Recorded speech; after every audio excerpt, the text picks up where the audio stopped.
The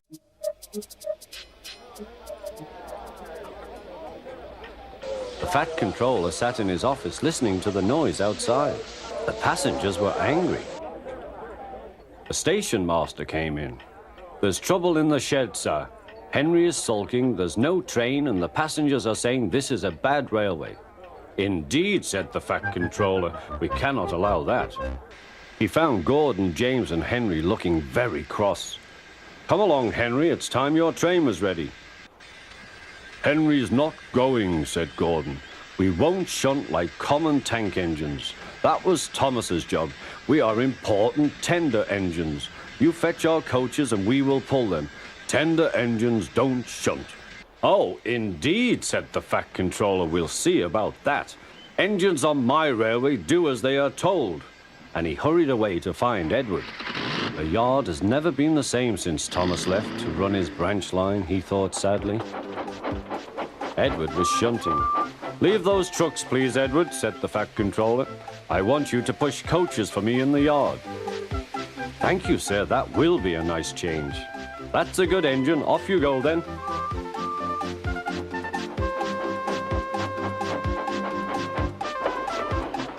So Edward found coaches for the 3 engines, and that day the trains ran as usual.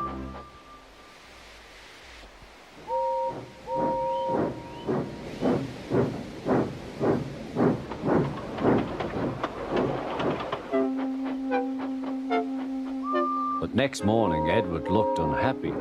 Gordon came clanking past, hissing rudely. "Bless me," said the fat controller, "what a noise." "They all hiss me, sir," answered Edward. "They say tender engines don't shunt, and last night they said I have black wheels. I haven't, have I, sir?" "No, Edward, you have nice blue ones, and I'm proud of you. Tender engines do shunt, but all the same, we do need another tank engine here."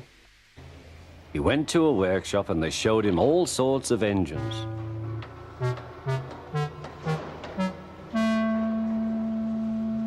At last he saw a smart little green engine with 4 wheels. "That's the one," he thought. "If I choose you, will you work hard?" "Oh, sir, yes, sir." "That's a good engine. I'll call you Percy." "Yes, sir, thank you, sir," said Percy, and the fat controller brought him back to the yard. "Edward," he called, "here's Percy. Will you show him everything?"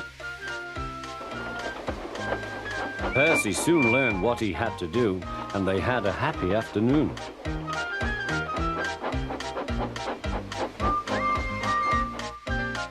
Then Henry came by, hissing as usual. "Shee!" went Percy. Henry jumped and ran back to the shed. "How beautifully you wheeshed him," laughed Edward. "I can't wheesh like that." "Oh," said Percy, "that's nothing. You should hear them in the workshop. You have to wheesh loudly to make yourself heard." Next morning, Thomas arrived. "The fat controller sent for me. I expect he wants help," he said to Edward. "Shh, here he comes," replied Edward. "Well done, Thomas. You've been quick. Listen, Henry, Gordon, and James are sulking. They say they won't shunt like common tank engines. So I have shut them up, and I want you both to run the line for a while." "Common tank engines, indeed," snorted Thomas. "We'll show them." "And Percy will help too."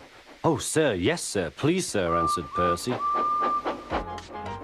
Edward and Thomas worked the main line, greeting each other as they passed by. Percy puffed along the branch line. Thomas was anxious about Annie and Clarabelle, but both driver and guard promised to take care of them. There were fewer trains, but the passengers didn't mind. They knew the 3 other engines were having a lesson.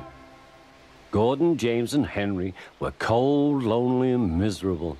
They wished now they hadn't been so silly.